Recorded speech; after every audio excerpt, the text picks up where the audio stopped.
요즘에 홍콩 송환법 관련해서 그렇지, 홍콩. 시위가 계속 일어나고 있잖아요. 그렇지. 최근에 쌤이 홍콩에 다녀오신 걸로 알고 있는데 그렇죠. 홍콩의 분위기는 어때요?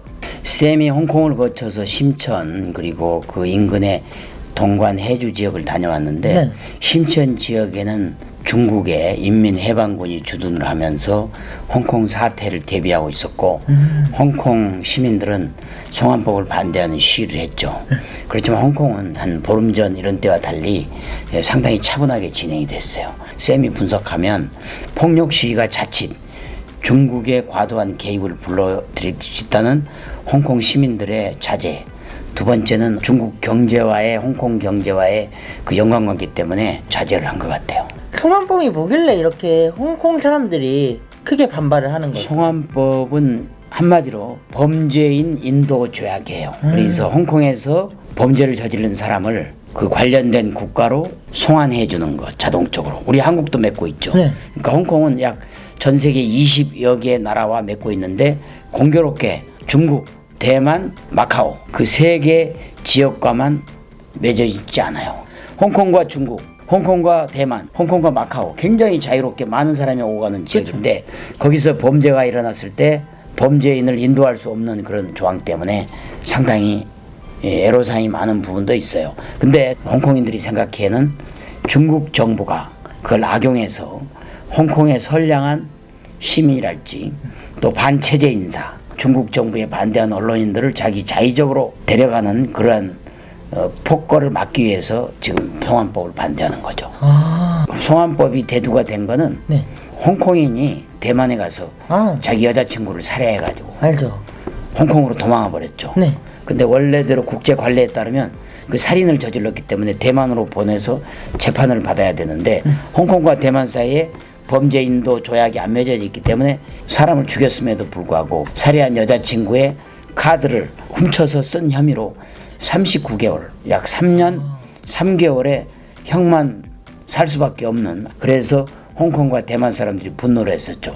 근데 거꾸로 이걸 악용해서 홍콩 정부가 행정원이 이걸 송환법을 추진하니까 그 이면에는 중국 정부의 홍콩에 대한 인권주의 탄압의 음모가 있다, 이렇게 반발하는 거죠. 홍콩은 지난 2014년에 우산법? 우산혁명. 우산혁명 이후에 5년 만에 다시 들고 일어났는데 그때와 지금은 어떻게 달라요? 그러니까 홍콩은 아시아의 진주라고 불릴 정도로 경제의 중개 기지를 했지만 지난 1997년 중국으로 영국에서 주권이 넘어간 뒤로는 홍콩에 가지고 있던 어떤 경제적인 파워가 중국 대륙, 특히 상해, 광동성, 심천 이런 쪽으로 많이 갔죠. 그러니까 결과적으로 경제가 침체가 되기 때문에 홍콩 사람들은 불만이 많단 말이에요.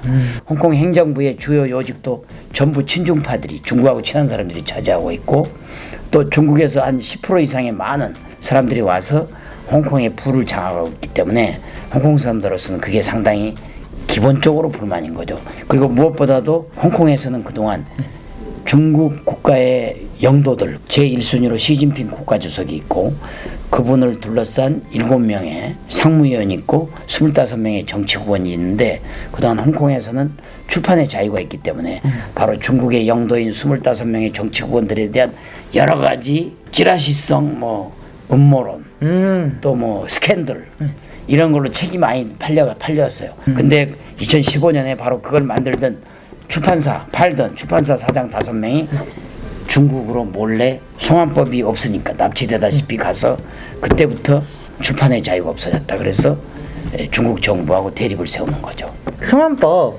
반대 시위로 인해서 대만으로의 이민율이 급증했다고 알고 있어요. 왜 대만으로 가려고 하는 거예요? 대만은 정치 체제가 민주주의 체제거든요. 근데 이제 홍콩에도 똑같은 자유를 누렸었는데 중국 정부가 서서히 홍콩을 압박해 오니까 그 압박이 싫어서 가는 어떤 민주주의 체제로의 이동이 첫째고, 두 번째는 홍콩 집값이 굉장히 비싸요. 근데 경제가 어려워졌잖아요. 대만 집값이 싸. 차라리 홍콩 집 팔아서 대만 가는 게 굉장히 유리하다고 본 거죠. 이번 홍콩 문제를 인권 문제로 봐야 될까요? 쌤이 보기에는 100% 인권 문제라고 보기는 어렵죠. 홍콩이라는 나라의 특수성, 나라의 국호는 중국이고 정치 체제는 서방의 민주 체제와 똑같은 민주 체제고 중국은 공산당 체제고 거기에서는 갈등이 많은 거죠. 일부 인권 문제가 있지만 100% 인권 문제라고 보기에는 좀 지나치다. 그리고 뭐 한간에서 5.18 뭐 민주 항쟁 그건 절대 아니라고 봅니다. 물론 홍콩 시민들의 자유를 제한하는 중국 정부의 어떤 과도한 입법은 쌤도 반대하지만 이걸 인권 문제로 몰아가서 5.18과 연계시킨 거는 한국 국민들이 극히 자제해야 된다고 봐요. 이런 문제들을 어떻게 하면 지혜롭게 해결할 수 있을까요? 1997년 국가 주석과 같은 등서평 선생이 영국 정부와 협약을 맺었어요. 앞으로 50년간은 일국 양제로 홍콩의 민주주의 체제를 보호해 주겠다. 그때까지 했는데 중국 정부의 일부 강경파들이 그럼에도 불구하고 그걸 앞당기려 하는 거예요. 그런 의도 때문에 이번에 이런 사태가 벌어진 거죠. 앞으로도 계속 불평, 불만, 분쟁은 불가피합니다. 그렇기 때문에 서로 지혜롭게 해야 되는데 최근 들어서 중국 정부가 지나치게 홍콩인을 자극하는 강경 인사를 좀 자제를 해서 유연한 홍콩과의 관계를 해야 되는 거고 홍콩 사람들도 어찌됐든 기본 원칙, 상식, 진리, 정의, 자유라는 어떤 인류 보편적인 가치에 어긋나는 일은 좀 자제를 서로 해야 된다. 동독과 서독처럼 너무나 다른 문화로 그렇죠. 다른 체제로 살아왔는데 함께 살아가려면 둘이 어떠한 노력이 필요할까요? 그거는 무엇보다도 아마 인적 교류가 활발해야 될 거예요. 특히 중국에 많은 사람은 지금 홍콩으로 왔다 갔지만 네. 홍콩 사람들도 중국에 많이 가가지고 서로가 같은 민족이잖아요. 거기도 그쵸. 중국 정부나 홍콩 행정부나 인적 교류를 사람들한테 맡겨놓지 말고 공식적인 프로그램으로 특히 청소년들하고 중국 청소년들하고 서로 교류한다거나 또 자매기란을 맺어서 서로 교류한다거나 어쩐 인간주의적인 차원의 교류가 더 많은 수 외에는 특별한 뾰족한 수는 없겠죠. 서로 세계 질서 속에서 공존할 수 있는 방안을 찾아야 되는 거고 어찌됐든 양국의 인적 교류는 그 해답을 향한 먼 마라톤의 길이라고 생각하죠.